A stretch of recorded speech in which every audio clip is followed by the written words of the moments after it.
tous, bienvenue pour ce petit retour concernant le devoir 2, que j'espère pas trop long, et avec ça je reparlerai un petit peu de l'organisation, juste pour que tout soit un peu clair, et enregistrer en cadre un peu plus officiel. Bon. Donc, pour ce devoir 2, globalement, tout le monde s'en est bien sorti, donc les résultats vont être disponibles sur Moodle d'ici très peu de temps. Tout le monde s'en est plutôt bien sorti, donc j'en suis assez content. Et je me dis que bon, niveau notation, c'était plutôt correct au sens où si vous aviez eu du mal à un exercice ou deux, bah en fait comme les exercices avaient tous le même poids, pour ainsi dire, eh bien ça permettait de vous rattraper avec les différents exercices, donc c'était plutôt sympa. Et c'est pour ça que globalement, quasiment tout le monde a eu la moyenne. Bon, alors pour revenir sur les soucis généraux qu'il y a eu concernant ce devoir. Donc l'exercice 1 tout d'abord. L'exercice 1 de manière générale, les erreurs c'était calculer les coordonnées de vecteurs. Il y a eu pas mal de gens, moi je dirais peut-être pas une majorité, mais en tout cas il y a eu quelques élèves qui ont fait des erreurs sur leur calcul de vecteurs, donc évidemment ça se passait pas très bien. Il y en a, la majorité d'entre vous ont vérifié la collinéarité, d'autres ont calculé le produit vectoriel, et suivant tel ou tel calcul, on déterminait que c'était pas collinaire. Donc ça c'était bien le bon truc. La deuxième chose, c'est l'équation cartésienne du plan. Beaucoup ont utilisé la formule du déterminant alors qu'il y a moyen d'aller plus vite en utilisant le produit vectoriel des deux vecteurs. Et puis jouer avec les avec les coordonnées de ce vecteur normal pour en déduire l'équation du plan. Bon, ma foi. Pour les équations paramétriques de la droite, la question C de l'exercice 1, j'étais un peu étonné aussi que certains d'entre vous ont cherché le vecteur CD, j'ai pas trop compris pourquoi, c'est le vecteur CD, alors qu'il était vraiment demandé la droite passant par D, ayant pour vecteur normal, enfin vecteur directeur, N, qui est un vecteur normal du plan. J'ai pas très bien compris pourquoi il y en a qui vont chercher le vecteur CD, bon. Et puis enfin, pour l'intersection du plan, globalement, tout le monde avait la bonne méthode, donc ça c'était bien. L'exercice A a été globalement très bien réussi. L'exercice 2, bon là, c'est l'exercice le plus dur, je pense, du devoir.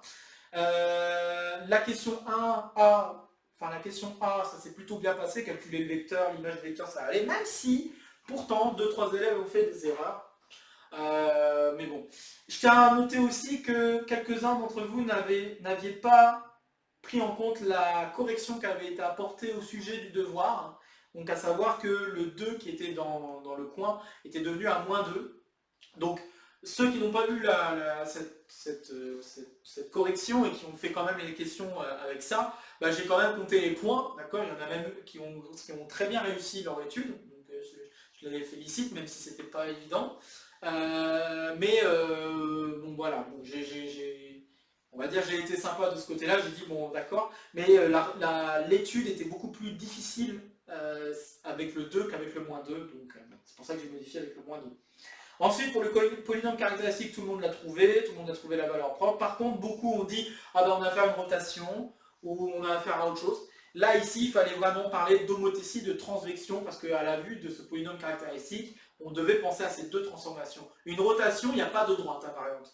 Si c'était une rotation, il n'y aurait pas de droite invariante. Là, on a des droites invariantes, enfin une droite invariante. Donc, on n'aurait même pas de valeur propre, en fait, réelle. Donc, voilà. Pour déterminer la droite invariante, tout le monde, ceux qui ont fait cette question ont bien réussi. Et puis pour GeoGebra, bon, il y en a qui ont réussi à faire des choses sympas sur GeoGebra pour décrire la transformation en me dessinant un quadrilatère. Alors moi, je trouve que celui qui était le plus pertinent, c'est celui qui m'a dessiné un quadrilatère, donc un carré, dont les sommets, il y avait deux sommets qui appartenaient à la droite invariante. Moi, je trouvais ça pas mal intéressant parce qu'on voyait un peu mieux comment la transformation se faisait, puisqu'on voyait en même temps l'homothétie et la transvection. Malheureusement, je crois que cet élève n'avait pas vu forcément que c'était ces transformations qui étaient derrière, mais je trouvais ça intéressant. D'autres ont aussi mis l'image d'une petite voiture rouge, je trouvais ça rigolo, donc c'est sympa d'avoir fait un petit clin d'œil vis-à-vis de ce cours. Pareil, ça me permet aussi un peu de visualiser ce qui se passe, mais le problème c'est qu'on ne voit pas la décomposition de la transformation, parce qu'il était attendu de dire qu'on a affaire à une transvection plus une homothétie. Bon, ma foi. Bon, c'était l'exercice le plus dur. L'exercice 3, pour ainsi dire, tout le monde a réussi cet exercice. Les petites erreurs qu'il y a eu, c'est la question de la rotation, certains ont fait la rotation centrée sur B, de centre B et de rotation et d'angle 30 degrés sur A en fait, ils ont fait l'image sur le point A et pas sur le point B. Bon.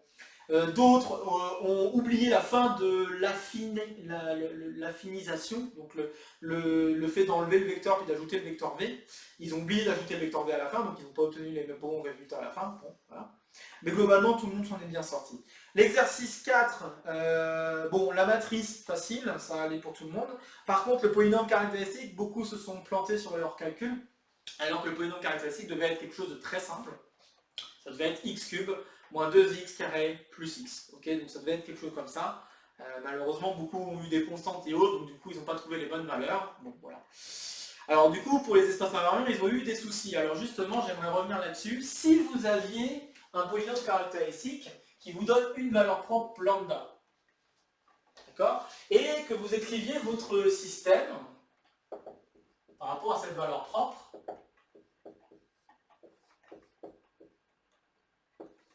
voilà, vous écrivez votre système, d'accord, donc à la fin de ce système, vous devez avoir égal lambda x, égal lambda y, égal lambda z, ok. Et si à la fin de la résolution, vous trouviez que x égale y égale z égale 0, et bien ça signifie que le lambda n'est pas valeur propre. Et dans ce cas-là, ça voudrait dire que le polynôme caractéristique est faux, il y a une erreur. Erreur sur qui, quoi. D'accord, donc il y aurait une erreur sur le polynôme caractéristique. Je vais écrire ça. Erreur sur le polynôme caractéristique. Ok, donc ça voudrait dire qu'il faudrait revenir sur le calcul du déterminant là.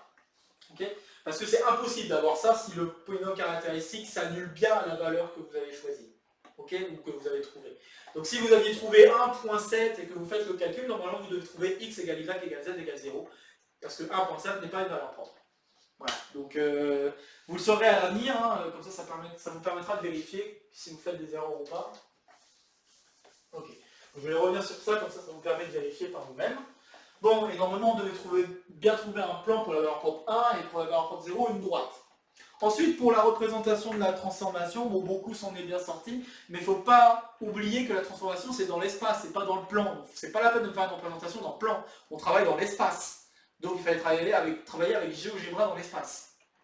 Ok, et puis ceux qui m'ont fait les dessins, il fallait faire le plan, la droite invariante, et puis en plus, j'aurais bien voulu qu'on fasse l'image d'un point par la projection, et cette image, on l'a fait en traçant une droite parallèle à la droite invariante pour la valeur propre 0, et on regarde l'intersection entre cette droite et le plan. J'aurais bien voulu ça en plus pour ceux qui ont fait ces dessins.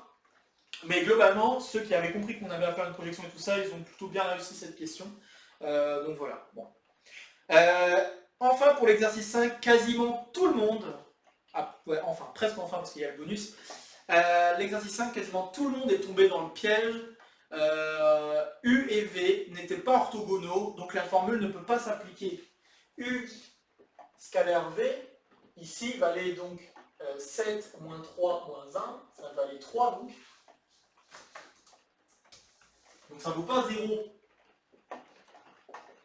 D'accord? Or, la formule que vous utilisiez tous là, donc la formule que vous utilisiez tous, c'était une formule qui était valable que si U et V étaient orthogonaux. Donc si U orthogonal à V, alors, là oui, la projection orthogonale d'un vecteur W, ce serait bien U scalaire W sur norme de U carré U, plus V scalaire W sur norme de V carré V. D'accord? Mais il faut vraiment avoir cette condition, sinon on ne trouve pas le bon résultat. Ok? Donc là, il ne fallait pas appliquer la formule directement avec ça. Autre chose, pour ceux qui ne sont peut-être pas tombés dans le piège, il y en a d'autres qui sont tombés dans ce piège, parce que je crois que tout le monde est tombé dans ce piège. Et pour les rares qui ne sont pas tombés dans ce piège, ils ont oublié d'affiniser. Bon bah voilà, ok. D'autres l'ont fait géométriquement, bon je ne suis pas contre, mais bon, j'aurais espéré que vous utilisiez les formules du cours. un peu plus les formules du cours et pas juste faire la géométrie, même si la géométrie c'est correct. Et j'ai mis les points quand même pour ceux qui ont fait avec de la géométrie. Pour la question bonus, bon, il y en a une certaine majorité qui ont utilisé la méthode 1, et parmi cette majorité, quand même, un certain nombre ont réussi à trouver la bonne valeur 3 pour la distance entre les deux droites. Ça, je me félicite, parce que bon, c'était pas un calcul super évident. Mais je vous conseille tout de même, de manière générale, à essayer de vous entraîner à utiliser la méthode 3, parce que la méthode 3, c'est la plus efficace, c'est celle qui permet d'aller plus rapidement au résultat. Donc, je vous conseille de vous entraîner à utiliser cette méthode 3 pour calculer cette distance. Rien de bien spécial à dire sur cela. J'ai vu des méthodes qui étaient un peu bizarres dans les calculs, mais bon, voilà, il n'y avait rien de... Alors, une autre remarque concernant le devoir qui n'a rien à voir avec l'énoncé, c'est assurez-vous que ce que vous m'envoyez pour le sujet est complet.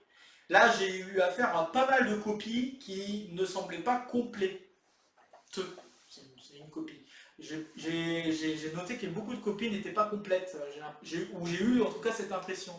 Donc je me suis senti obligé de vous envoyer, pour ceux qui sont concernés, de vous envoyer un petit message pour savoir si en effet il ne manquait pas quelque chose, est-ce que c'était normal que par exemple il y a un élève qui m'a envoyé qu'une seule copie, exercice 1, question A, question B, pas fini.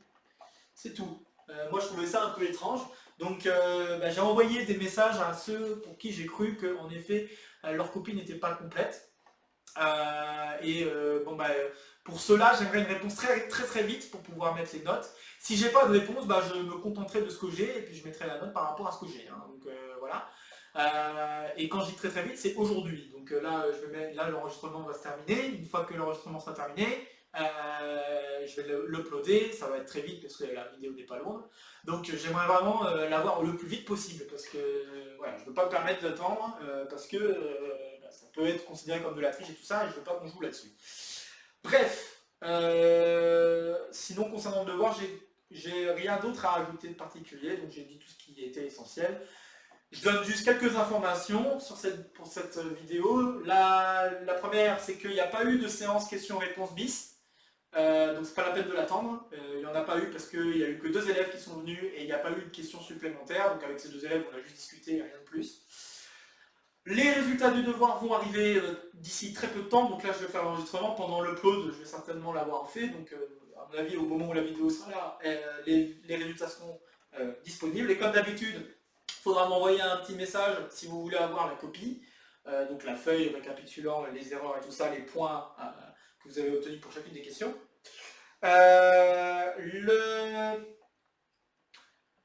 Concernant la petite séance de questions-réponses, donc ça va pas vraiment être une séance de questions-réponses parce que ça ne sera pas enregistré, mais en tout cas je serai disponible mardi, alors j'avais dit de 10h à 12h, ce sera finalement de 9h à 11h parce que de 11h à 12h en France j'ai quelque chose de prévu, donc ça va empiéter là-dessus, je veux éviter ça. Donc on décale un tout petit peu, ce sera donc de 9h à 11h, de 9h à 11h je serai disponible si vous avez des questions, quoi que ce soit, vous venez sur le Zoom du cours et vous posez vos questions, il n'y a aucun problème. Et puis pour le reste, vous savez déjà, j'ai déjà dit ce qu'il en était pour l'examen et tout ça. Donc si vous avez d'autres questions, d'autres incertitudes ou quoi que ce soit, vous n'hésitez pas à m'envoyer un petit courriel.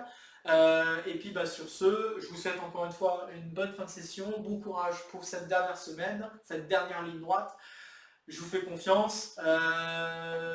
J'ai oublié de le dire, mais vous le remarquerez par vous-même. Dans la grille, j'ai mis des couleurs disant ceux qui ont réussi déjà à valider le cours, ceux qui malheureusement ont échoué parce qu'ils n'ont pas rendu de copie, rien du tout, et depuis le début, donc évidemment, conséquence oblige, c'est échec.